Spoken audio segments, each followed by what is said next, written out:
ನಮಸ್ಕಾರ ಸ್ನೇಹಿತರೆ, ಗೃಹಲಕ್ಷ್ಮಿ ಯೋಜನೆಯ 19ನೇ ಕಂತಿನ ಹಣ ಬಿಡುಗಡೆಯ ಪ್ರಕ್ರಿಯೆ ಕೊನೆಯ ಹಂತಕ್ಕೆ ಬಂದು ತಲುಪಿದೆ ಅಂತ ಹೇಳ್ಬೋದು. ಸದ್ಯಕ್ಕಂತರೂ 18ನೇ ಕಂತಿನ ಹಣ ನಿಮ್ಮ ಖಾತೆಗಳಿಗೆ ಬರ್ತಾನೆ ಇದೆ.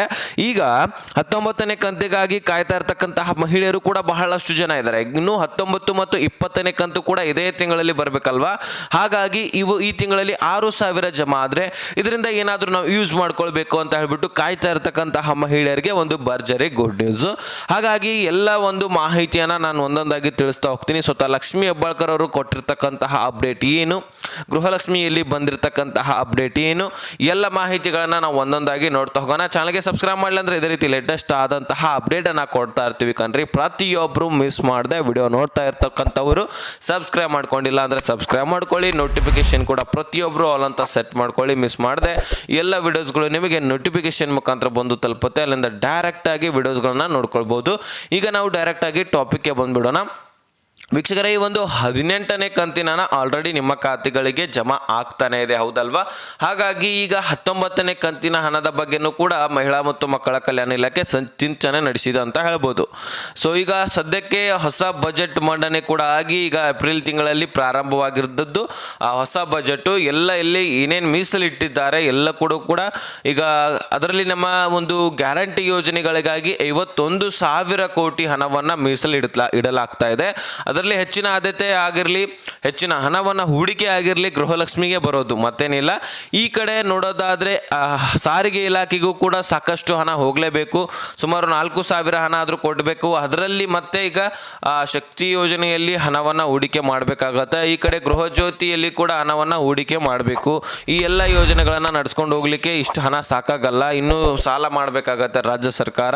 ಸೊ ನೋಡೋಣ ಮುಂದಿನ ದಿನಗಳಲ್ಲಿ ಏನಾಗತ್ತೆ ಅಂತ ಹೇಳ್ಬಿಟ್ಟು ಬೆಲೆ ಏರಿಕೆ ಅಂತೂ ಮಾಡಿದ್ದಾರೆ. ಅದರಿಂದ ಏನಾದರೂ ಅವರಿಗೆ ಹಣ ಸಿಗ್ತಾ ಇದ್ರೆ ಖಂಡಿತವಾಗ್ಲೂ ಸಿಗ್ತಾ ಇರುತ್ತೆ. ಅದರಲ್ಲಿ ಮತ್ತೇನಾದರೂ ನಮಗೆ ಇದೇ ಯೋಜನೆಗಳನ್ನು ನಮ್ಮ ಹಣವನ್ನು ತೆಗೆದುಕೊಂಡು ನಮಗೆ ಕೊಡ್ತಾರಂತ ಹೇಳ್ಬಿಟ್ಟು ಜನರ ಅಭಿಪ್ರಾಯ ಕೂಡ ಬರ್ತಾ ಇದೆ. ಯಾಕಂದರೆ ಕರೆಂಟ್ ಬಿಲ್ಲು, ಹಾಲಿನ ಬಿಲ್ಲು, ಮತ್ತು ಈಗಾಗಲೇ ಮೆಟ್ರೋ ಟಿಕೆಟ್ ಬಿಲ್ಲು ಕೂಡ ಹೆಚ್ಚಳ ಆಗಿದೆ, ಬಸ್ ಟಿಕೆಟ್ ದರ ಕೂಡ ಹೆಚ್ಚಳ ಆಗಿದೆ. ಈ ರೀತಿ ಹಲವಾರು ದರಗಳು ಹೆಚ್ಚಳ ಆಗಿರ್ತಕ್ಕಂಥದ್ದು, ಬೆಳೆಕಾಳುಗಳ ದರ ಹೆಚ್ಚಳ ಆಗ್ತಕ್ಕಂಥದ್ದು, ಮಿನಿ ವಿಧಾನಸೌಧಗಳಲ್ಲಿ ಏನಾದರೂ ಕಾಗದ ಪತ್ರ ಉತ್ತಾರಗಳನ್ನ ತೆಗೆಸ್ಲಿಕ್ಕೆ ಹೋಗಿದೆ, ಅಲ್ಲಿಯೂ ಕೂಡ ಈಗ ಈ ಒಂದು ಬೆಲೆ ಏರಿಕೆ ಆಗಿರ್ತಕ್ಕಂಥದ್ದು. ಅಂಥದ್ರಲ್ಲಿ ಈಗ ಸದ್ಯಕ್ಕೆ ಇದನ್ನೆಲ್ಲನೂ ಕೂಡ ನೋಡಿದ್ರೆ ರಾಜ್ಯ ಸರ್ಕಾರ ಈ ಒಂದು ನಮ್ಮ ಹಣವನ್ನು ನಮಗೆ ಕೊಡ್ತಾ ಇದೆ ಅನ್ನುವಂತಹ ಅನಿಸಿಕೆ ಕೂಡ ಈಗ ಜನರಿಂದ ಬರ್ತಕ್ಕಂಥದ್ದು ಈಗ ಕೇಳಿಸಿ ಬರ್ತಾ ಇದೆ. ಸದ್ಯಕ್ಕೆ ಅದನ್ನು ಬಿಡಿ. ಈಗ 18ನೇ ಕಂತಿನ ಹಣ ಆದರೂ ನಿಮ್ಮ ಖಾತೆಗಳಿಗೆ ಬರ್ತಾ ಇದೆ. ಬಂದಿಲ್ಲಪ್ಪ ಅಂದರೆ ತಲೆ ಕೆಡಿಸ್ಕೊಳ್ಬೇಡಿ. 16, 17ನೇ ಕಂತಿನ ಹಣ ನಿಮಗೆ ಜಮಾ ಆಗಿದ್ದೇ ಆದರೆ ಡೆಫಿನೆಟ್ಲಿ ನಿಮಗೆ 18 ಮತ್ತು ಮುಂದೆ ಬರ್ತಕ್ಕಂತಹ ಎಲ್ಲ ಕಂತುಗಳು ಬಂದೇ ಬರುತ್ತೆ. ಒಂದು ವೇಳೆ ಜಮಾ ಆಗಲಿಲ್ಲಪ್ಪ ಅಂದರೆ ಅದ್ರ ಬಗ್ಗೆ ಡಿಸ್ಕ್ರಿಪ್ಷನಲ್ಲಿ ವಿಡಿಯೋ ಕೊಟ್ಟಿರ್ತೀನಿ. ಏನು ಮಾಡಬೇಕು, ಏನಿಲ್ಲ, ಪ್ರಾಬ್ಲಮ್ ಹೇಗೆ ಕಂಡುಹಿಡಬೇಕು, ಅದಕ್ಕೆ ಸೊಲ್ಯೂಷನ್ ಏನು, ಎಲ್ಲ ಕೂಡ ಒಂದು ವಿಡಿಯೋದಲ್ಲಿ ನೋಡ್ಕೊಳ್ಬಹುದು.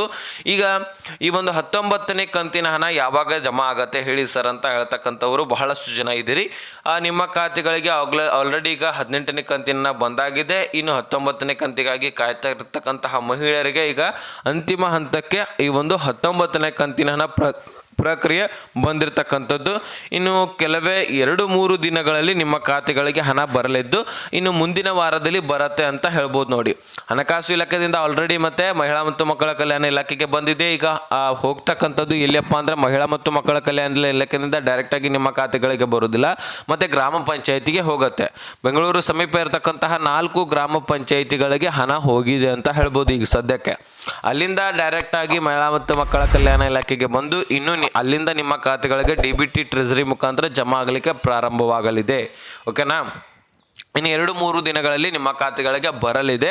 ಸದ್ಯಕ್ಕೆ 2,000 ಜಮಾ ಆಗಿದೆ, ಇನ್ನೂ 4,000 ಬರಬೇಕಾಗಿದೆ. 19, 20ನೇ ಕಂತು ನಿಮ್ಮ ಖಾತೆಗಳಿಗೆ ಬಂದರೆ ಜನವರಿ, ಫೆಬ್ರವರಿ, ಮಾರ್ಚ್ ತಿಂಗಳ ಹಣ ಬಂದಂಗೆ ಆಗುತ್ತೆ. 18, 19, 20ನೇ ಕಂತಿನ ಹಣ ಬಂದಂಗೆ ಆಗುತ್ತೆ. ಈ ಒಂದು ಏಪ್ರಿಲ್ ತಿಂಗಳ ಹಣ ಮೇನಲ್ಲಿ ಜಮಾ ಆಗುತ್ತೆ.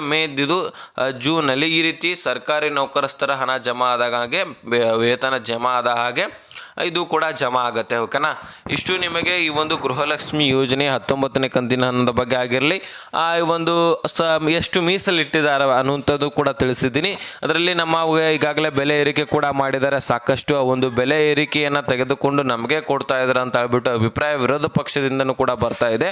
ಅದೇ ರೀತಿಯಾಗಿ ಜನರಿಂದನೂ ಕೂಡ ಬರ್ತಾ ಇದೆ. ಹೌದು ಸ್ನೇಹಿತರೆ, ಬೆಲೆ ಏರಿಕೆ ಅಂತೂ ಹೆಚ್ಚಾಗ್ತಾನೆ ಇದೆ. ಇನ್ನೂ ಏನೇನು ಹೆಚ್ಚಾಗುತ್ತೆ ಗೊತ್ತಿಲ್ಲ. ಆದರೆ ಬೇರೆ ಬೇರೆ ಯೋಜನೆಗಳನ್ನು ಬಂದ್ ಮಾಡಿ ಗೃಹಲಕ್ಷ್ಮಿ ಮಾತ್ರ ಮಾತ್ರ ಕೊಡಿ, ಬೆಲೆ ಏರಿಕೆ ಇಳಿಸಿ ಅಂತ ಹೇಳ್ಬಿಟ್ಟು ಇದು ಕೂಡ ಜನರಿಂದ ಅಭಿಪ್ರಾಯ ಬರ್ತಾ ಇದೆ. ನಮ್ಮ ಅಭಿಪ್ರಾಯ ಕೂಡ ಸ್ವತಃ ಓನ್ ಅಭಿಪ್ರಾಯ ನಿಮಗೆ ಹೇಳೋದಾದರೆ ಬೇರೆ ಯೋಜನೆಗಳನ್ನು ಬಂದ್ ಮಾಡಿದ್ರೆ ನಡೆಯುತ್ತೆ. ಅದರಲ್ಲಿ ಏನು ಅಂಥದ್ದು ವಿಶೇಷತೆ ಇಲ್ಲ. ಶಕ್ತಿ ಯೋಜನೆಯಲ್ಲಿ ಯಾರಿಗೂ ಹೆಲ್ಪ್ ಆಗ್ತಾ ಇಲ್ಲ ಅಷ್ಟೊಂದೇನು, ಯಾಕಂದರೆ ಮಹಿಳೆಯರಿಗೆ ಬಿಟ್ಟರೆ ಉಳುಕಿದವ್ರು ಎಲ್ಲರಿಗೂ ಕೂಡ ಅದರಿಂದ ಪ್ರಾಬ್ಲಮೇ ಇದೆ. ವಿದ್ಯಾರ್ಥಿಗಳಿಗಾಗಿರಲಿ, ವೃದ್ಧರಿಗಾಗಿರಲಿ, ಅದರಲ್ಲಿ ಮಹಿಳಾ ವೃದ್ಧರಿಗೂ ಕೂಡ ಪ್ರಾಬ್ಲಮೇ. ಓನ್ಲಿ ಯಂಗ್ ಮಹಿಳೆಯರಿಗೆ ಮಾತ್ರ ಅದರಲ್ಲಿ ಜಗಳಾಟಗಳು ಕೂಡ ಆಗ್ತಾ ಇರ್ತದೆ. ಅಂಥದ್ರಲ್ಲಿ ಈಗ ವಿದ್ಯಾರ್ಥಿಗಳಿಗಂತೂ ಕರೆಕ್ಟ್ ಟೈಮ್ಗೆ ಶಾಲಾ ಕಾಲೇಜುಗಳಿಗೆ ಹೋಗ್ಲಿಕ್ಕೆ ಆಗ್ತಾ ಇಲ್ಲ. ಇನ್ನು ರಿಕ್ಷಾ ಚಾಲಕರಿಗೂ ಕೂಡ ಇದರಿಂದ ತೊಂದರೆ ಉಂಟಾಗ್ತಾ ಇದೆ. ಯಾಕಂದರೆ ತಮ್ಮ ದುಡಿಮೆ ಕಡಿಮೆ ಆಗ್ತಾ ಇದೆ, ಇದರಿಂದ ತಮ್ಮ ಸಂಸಾರ ನಡೆಸಲಿಕ್ಕೆ ತೊಂದರೆ ಉಂಟಾಗ್ತಾ ಇದೆ. ಇಂತಹ ಎಲ್ಲ ಪರಿಸ್ಥಿತಿ ಕೂಡ ಬರ್ತದೆ. ನಿರುದ್ಯೋಗ ಹೆಚ್ಚಾಗತ್ತೆ. ಇದರಿಂದ ರಿಕ್ಷಾ ಚಾಲಕರಿಗೆ ನಿರುದ್ಯೋಗ ಉಂಟಾಗೋದು ಖಚಿತ. ಹೀಗಾಗಿ ಒಂದು ಶಕ್ತಿ ಯೋಜನೆ ಬಂದ್ ಮಾಡಿದ್ರು ನಡೆಯುತ್ತೆ. ಇದಕ್ಕೆ ಗೃಹಲಕ್ಷ್ಮಿ ಯೋಜನೆಗೆ ಹೆಚ್ಚಿನ ಆದ್ಯತೆ ಕೊಟ್ಟರು ನಡೆಯುತ್ತೆ. ಇದರಲ್ಲಿ 2,000 ಇದ್ದಿದ್ದು 3,000 ಹಣ ಕೊಡಲಿ ನಡೆಯುತ್ತೆ. ಆದರೆ ಈ ಕಡೆ ಬೆಲೆ ಏರಿಕೆ ಏನೇನಾಗಿದೆ ನೋಡಿ, ಎಲ್ಲ ಬೆಲೆ ಏರಿಕೆಯನ್ನು ಇಳಿಸಬೇಕು ಅಂತ ಹೇಳ್ಬಿಟ್ಟು ಇಲ್ಲಿ ಜನರಿಂದ ಅಭಿಪ್ರಾಯ ಬರ್ತಕ್ಕಂಥದ್ದು. ಇಷ್ಟು ಮಾಡಿದ್ರೆ ಬೆಟರ್ ಅಂತ ಹೇಳ್ಬಿಟ್ಟು ನಮ್ಮ ಅನಿಸಿಕೆ ಕೂಡ ಆಗಿರುತ್ತೆ. ನಿಮ್ಮ ಅನಿಸಿಕೆ ಏನು ಅನ್ನುವಂಥದ್ದನ್ನು ಕಮೆಂಟ್ ಮಾಡಿ ತಿಳಿಸಿ. ಇಷ್ಟು ಅಪ್ಡೇಟ್ ಸಿಕ್ಕಿದ್ರೆ ನೆಕ್ಸ್ಟ್ ಮಾಹಿತಿ ಸಿಗೋಣ. ಅಲ್ಲಿ ತನಕ ಬಾಯ್ ಬಾಯ್ ಫ್ರೆಂಡ್ಸ್.